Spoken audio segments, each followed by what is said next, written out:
Welcome back to our 8-part podcast series on twin flames from 2xFM, Twin Flames Media. I am your hostess, Raena Star, and this is my co-host, RJ. Hello again.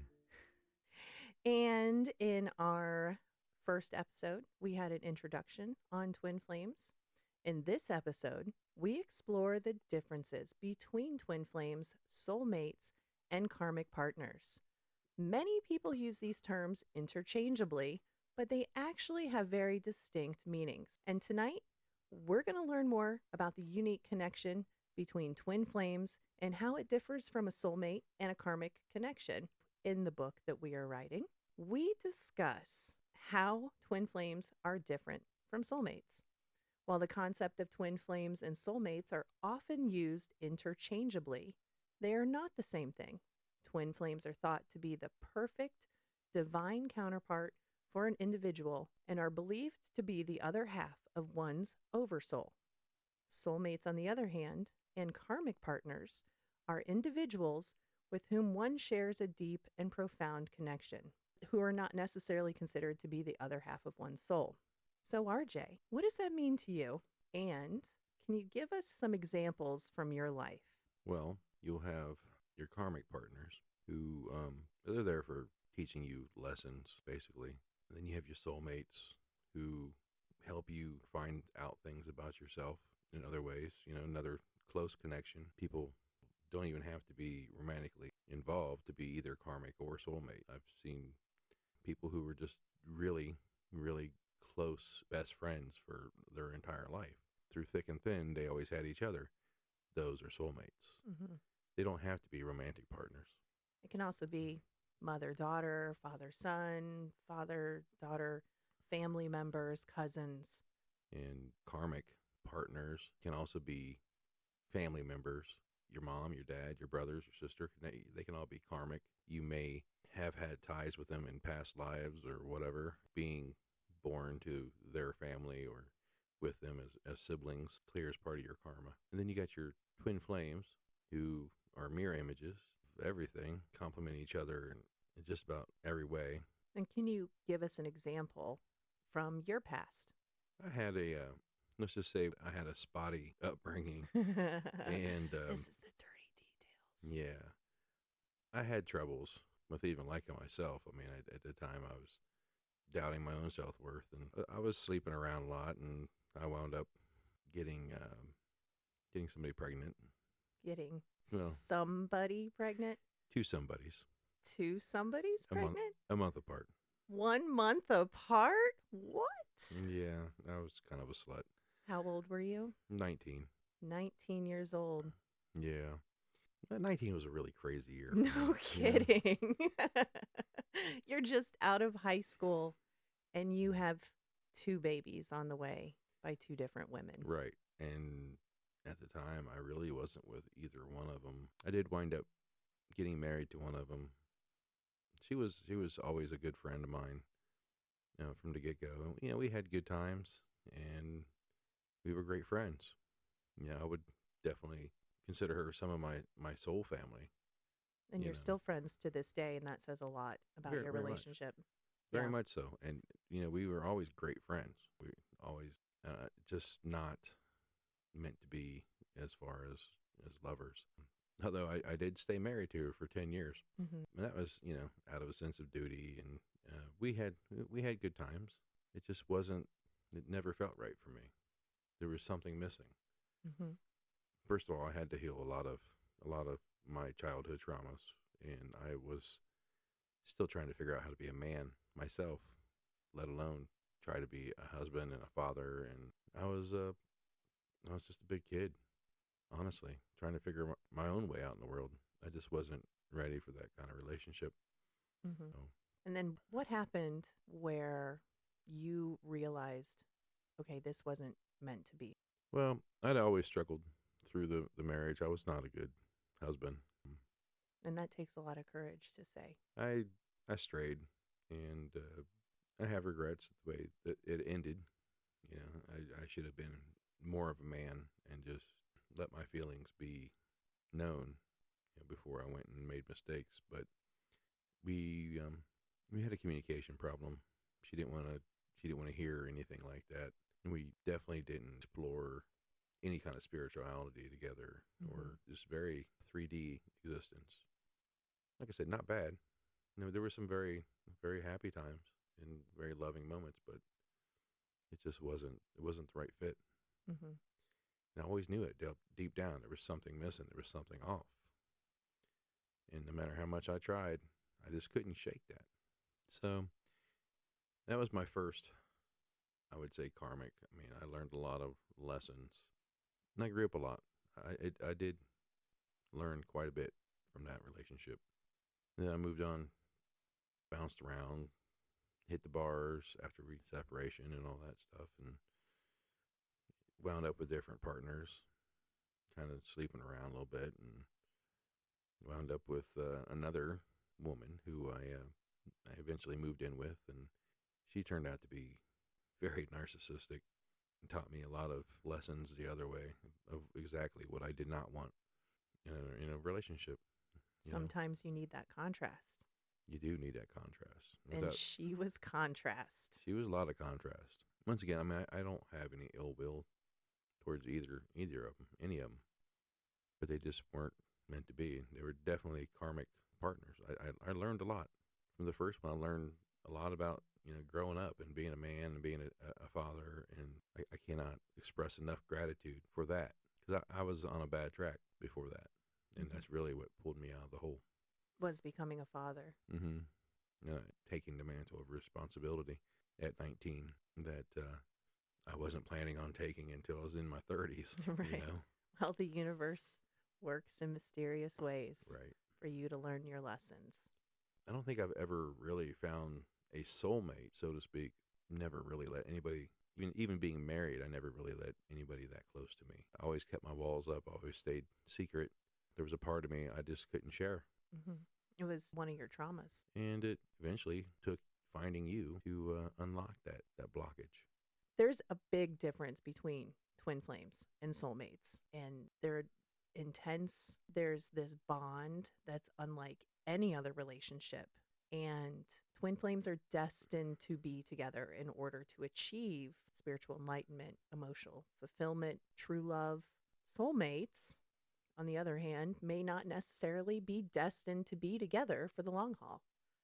And their relationship may not be as intense or all consuming as the relationship between twin flames. But they do provide valuable lessons. And I can tell you from my first marriage with my ex-husband. Yes, do tell us. Do tell my dirty details. Well, I met my ex-husband in high school. We were high school sweethearts. We were the it couple. We all had friends we hung out with. I remember telling them, we're going to get married. And I was so in love. And I think I was in love with the concept of love, because at 17, 18, 19, you don't understand. We did mirror a lot in our past relationships. I did not have kids with my ex-husband. We were only married for 2 years, together for 8. I mean, we were together longer than we were actually married. And that was when I started growing up. I realized this is not what I want. This is not what I want for the rest of my life. I was living his life. He was, I would say, borderline narcissistic, more like a personality disorder, conceited. But he taught me a lot of valuable lessons about myself and thinking for myself. One of my traumas is people pleasing, from being raised in a narcissistic, abusive household, which I didn't know until I was in my 30s. I had no idea I was abused by a narcissist, and a lot of people don't know what that abuse is.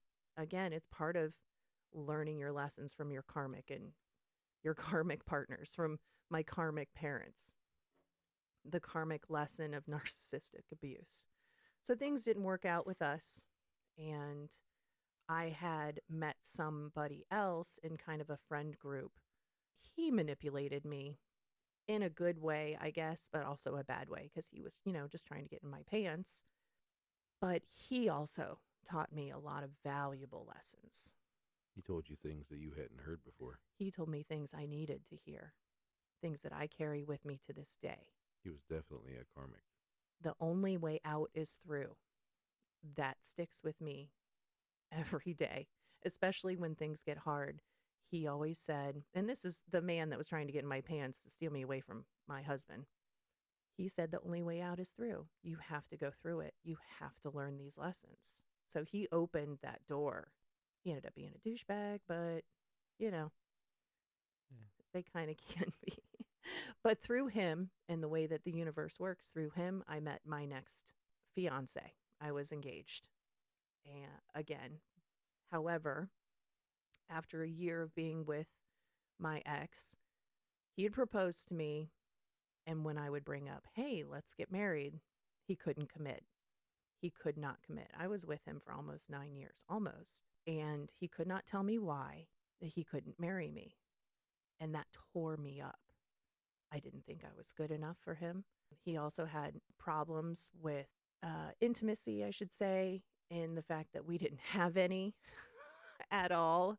And if you don't have that kind of intimacy, that kind of connection, you cannot keep a relationship going. If you're not building the fire between you two, it just fizzles out. There is no spark. And after a few years, again, I'm in people pleasing mode and he had narcissistic tendencies. I couldn't take it anymore. I said, this is just not for me. So and it's also the mirroring effect while you were with your ex that you were learning lots of valuable lessons with and did not commit to her. I was with my ex, did not commit. Well, I was committed to him because when I'm committed, I'm all in until I wasn't. And I wasn't a very good, well, we weren't even a fiance because we called off the wedding. It was a mess. It was a hot mess. I had to learn those lessons. I had to learn to rely upon myself. He was very neglectful. He would do his own thing, and I would be forced to do my own thing. But I didn't want to. I wanted to connect. I wanted to be with him, hang out, watch TV, watch movies, and he would rather game or whatever. And I know a lot of people go through that. So you have to put your foot down at some point and say, this is not for me. I'm done with this lesson. It wasn't going anywhere. It wasn't supposed to. And at the time, I thought, this is my life. I'm going to marry him. Well, 9 years is nothing. Nothing. I mean, that's not a short amount of time. And I had moved completely to a new city, totally away from my family and friends that I knew before. I mean, I had started a whole new fresh life with this guy. It just wasn't meant to be. And you had said in the last episode, you cannot punch that or hammer that square peg in the round hole no matter how hard you try. The universe says no. Because when you do start, bad things happen. Like your health suffers. I went into depression. I did try to unalive myself, and not a lot of people know that. But I had to climb out of that hole myself. I had to. And then I had friends on the outside of the hole saying, here, this is what life is like. You should check this out. Thanks to my sister in shenanigans. She was there. She was definitely a soulmate. She was in my soul family. She's no longer with us, but she is definitely she was a soulmate because she was there as support when I needed her, when I was in my darkest hour. She pulled me up. Well, she offered a hand. She offered a hand down and I reached up. And because of her, again, soulmates don't have to be romantic partnerships. She was a sister when I needed one most, when I didn't have one. So even people like that can be such a huge part of your life. And they're not always meant to stay. Losing her, that destroyed me more than going through a breakup, I think, especially when you love someone so much and they helped you through the darkest times. So I am thankful for her lessons. And she taught me how to feel beautiful, how to feel sexy, how to feel sensual, how to feel wanted without having a man make me feel that way. again, she taught me it was from within. It wasn't from without. And I had been going and looking without. I need to have a man tell me that I'm beautiful. I need to have a man do this for me. And that's not true. It's nice that you do those things. It's nice that you say those things. And it's nice to have a partner that does those things for you, but it has to come from within. I think part of her lessons for you was reawakening your divine feminine. Absolutely. The goddess within. Absolutely. Because I had no idea. Because you would give that up. I gave up everything. I was ready to check out. Bye. See ya. I wanted nothing more because I knew I didn't know where else to go. I was so lost and I had nowhere. And you know what? When you get to that point and you stop and you listen, the universe will provide an answer. And she was my answer. I'm so very thankful for that. I am too. Right? Because I'm here. Yeah. Those lessons, the bittersweet lessons, are so hard to learn, but I'm thankful because of them, because of my ex, the way that he treated me. Not necessarily the one that was abusive, but it was still a lesson to learn, and I'm very thankful for it. And I know I keep repeating myself, but I try to live in the gratitude. That's part of the journey. Right? How was it for you to let go of those relationships? What was the breaking point for you where you're like, I am just done? With the first one, I was just done pretending, lying to myself, lying to her. I took steps to get out of it. I regret how I did it. I do. I needed to learn those lessons as well. So you can't look back and second guess because those are important lessons.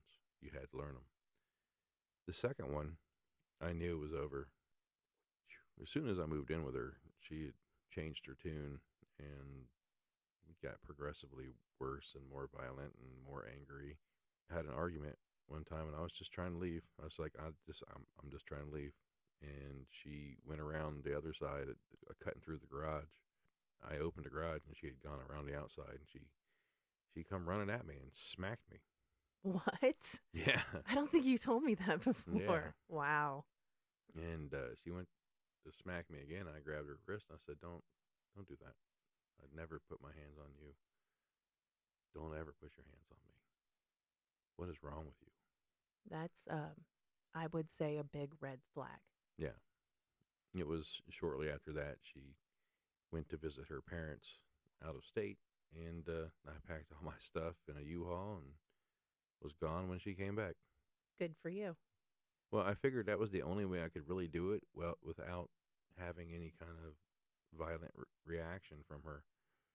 She was that much of a narcissist that had I tried to do it while she was there, I have no idea what she would have tried, but it would not have been pretty. And let that be a lesson for those of you that possibly could be in an abusive situation. Get yourself out safe. Just Yeah, do it safely. there's no tolerance for abuse. None.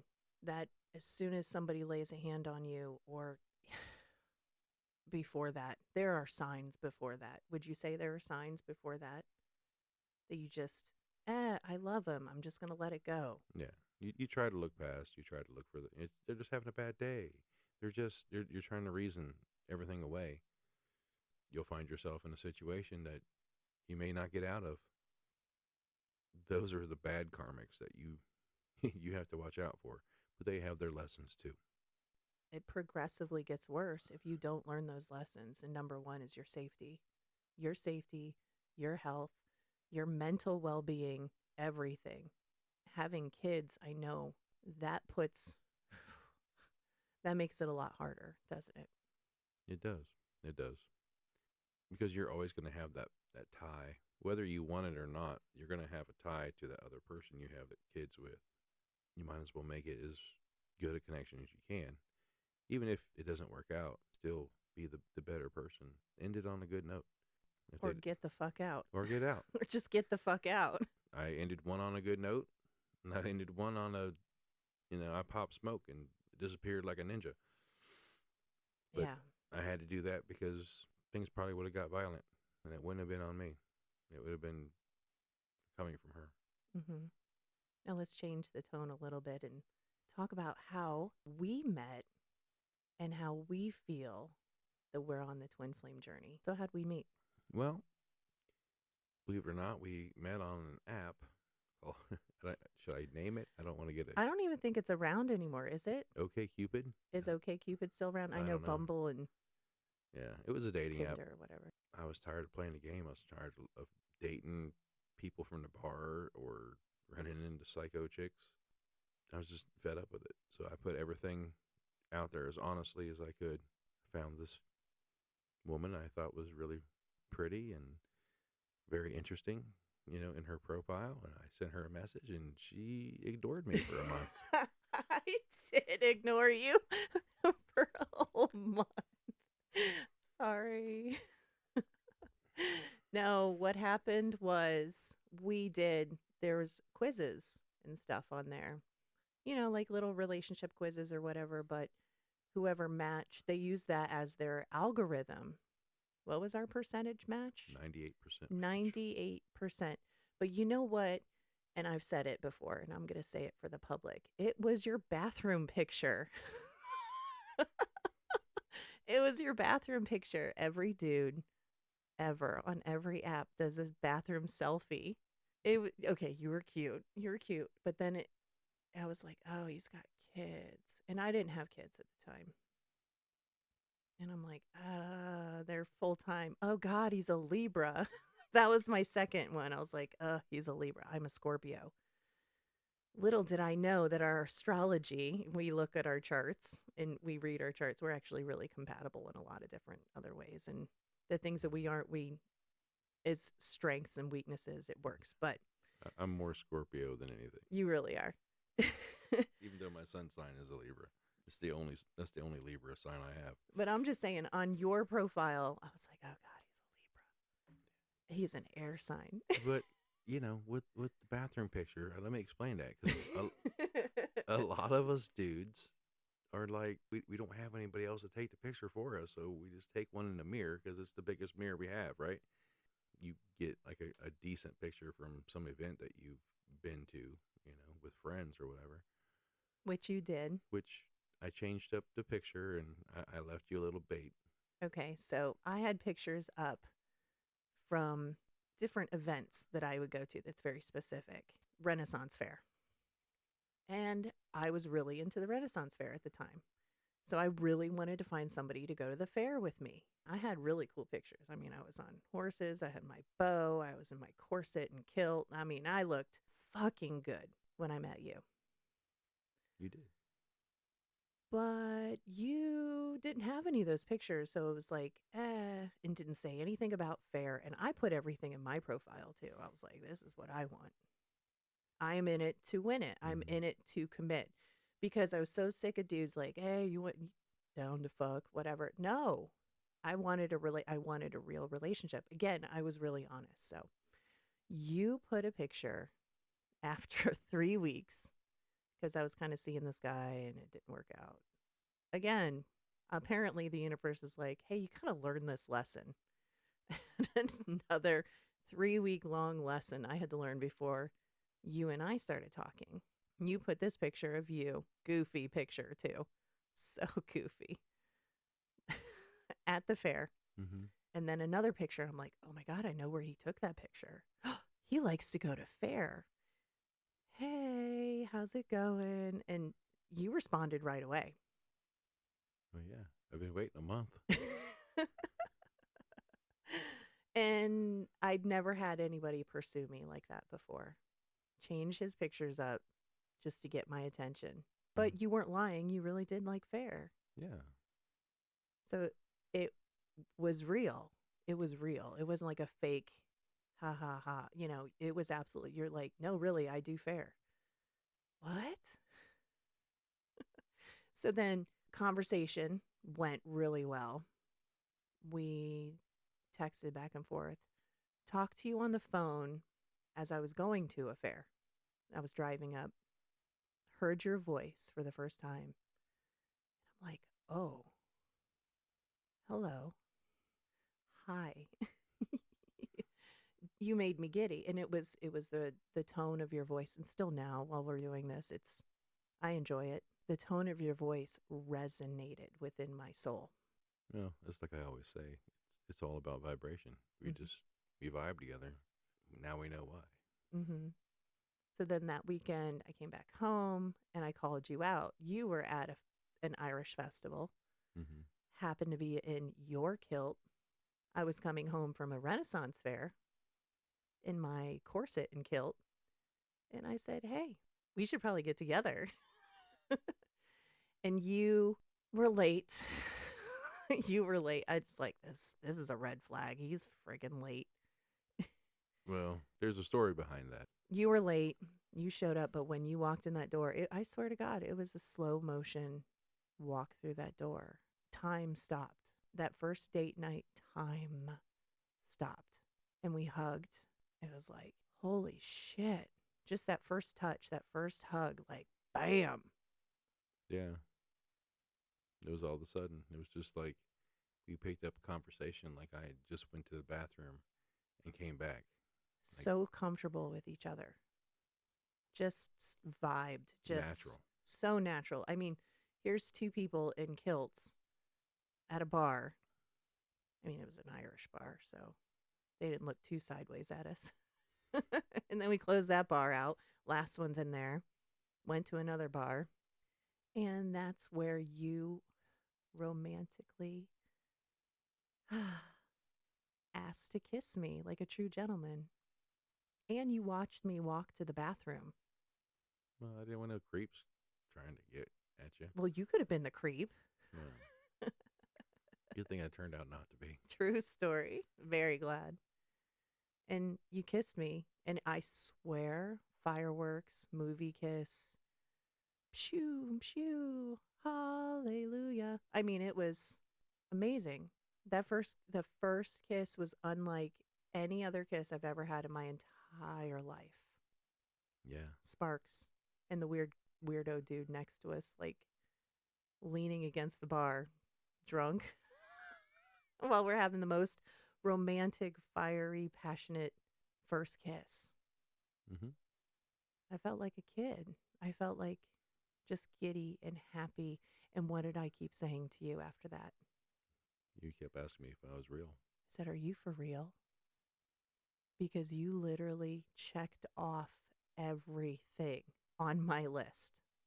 And then some. Because after my ex, I'm like, I want a man who can do this, who's smart, funny, keeps me on my toes, romantic, just little things. I was like, he's checking off the little things without even trying. Like he was just being himself and I'm like, how is this possible? How are you so perfect for me? Our tastes in music are the same and we have a wide variety of tastes in music, like a wide variety. The food that we like, very similar. Although you like spicy food, not a big fan for me, but that's okay. It doesn't affect anything. You can always add spice. No, that's part of being a mirror. I'm spicy. You're mild. I am mild. It clicked like Legos, like a puzzle. That's the only way I can describe it. And I kept asking you, I said, are you for real? Are you for real? I literally dreamed about you. And after the bars closed down, we stood out in the parking lot for hours. I think it was probably 4, almost 5 o'clock in the morning before we headed our separate ways. I had to stop myself from telling you I loved you that night. And I had to stop myself. I told you that too. I said, I could have Mm-hmm. told you as I was walking away, just as I tell you today, 9 years later. Has it been 9 years? Yeah. Going on 10. It could have easily rolled off my tongue. I love you. Be careful. Like, just like that. Yeah. It was like no other connection I had ever made in my life before. Before that night, I couldn't explain it. I had no words for what I was feeling. One thing led to another. Obviously, we got married, and here we are doing the twin flame thing. And we had it took us, well, it took 2020 basically for us to figure out maybe this is the twin flame thing. I think it was more of we knew that we were bound intensely. Our lives were parallel. we were meant to be together. The universe was putting us together. But we didn't specifically know twin flame, what that was, until like what, 2020, something Yeah. like that, until we were really diving into spirituality and trying to improve ourselves. And that really helped improve our relationship even more when we found out this makes sense for us. It might not be for you. It's not for everyone. Yeah, it's not hasn't been all rainbows and lollipops. There's some ups and downs, and there's some serious dark nights of the soul. You as a couple will go through. You as individuals will go through. Hopefully, you guys can get out of your own way enough to let the healing happen and be there for each other because it's worth it in the end. It's so worth it. I would go through hell and back just to be with you again because it's that much worth it. And I did, and we both did go through hell and back again. That's just our story. That's just basically, and we'll repeat a lot of what we've Right. said throughout this series because it's all valuable information to your growth and Yeah. Well, and your journey together. we've through the years gone through a lot of growth, and we'll probably touch on that later in other hmm episodes. hmm While twin flames and soulmates both represent deep and meaningful connections with others, they're just not the same thing, as we've discussed. Twin flames are believed to be the perfect divine counterpart for an individual, while soulmates and karmic partners are individuals with whom one shares a strong connection, but who are not necessarily considered to be the other half of one's oversoul. But they do provide valuable lessons to be learned for your growth. And I think that's the big takeaway. And every person you meet is like a reflection of you on the outside. Doesn't have to be twin flame, your soulmate, your karmic, your friends, your family. They're always going to teach you a lesson. There's always a lesson to be learned from them. Somebody could come in and out of your life in one day, and that one day changes your life completely, and you'll never see them again. And while that's sad, you learn so much and you're a better person. So, They serve their purpose. absolutely. So, I thank from the bottom of my heart those that came before you, RJ, because I would not be here living my life in a fairy tale princess world when my ex told me, "You'll never be treated like a princess. Disney ruined it for all women." And he told me that. He gaslit me so bad. Mm. But I'm living it because I did the work, found you. We're still doing the work. It has not stopped. Your growth is ongoing. I would be safe to say that a little bit every day there's growth and opportunities to learn from each other, as it is in all relationships. You just have to be willing to listen to those lessons. So thank you for joining us. I'm Raena Star, And I'm RJ. and this is 2xFM Twin Flames Media. On our next episode, join us for the signs and indicators of being in a twin flame relationship. We'll go into more details next. We'll see you next time.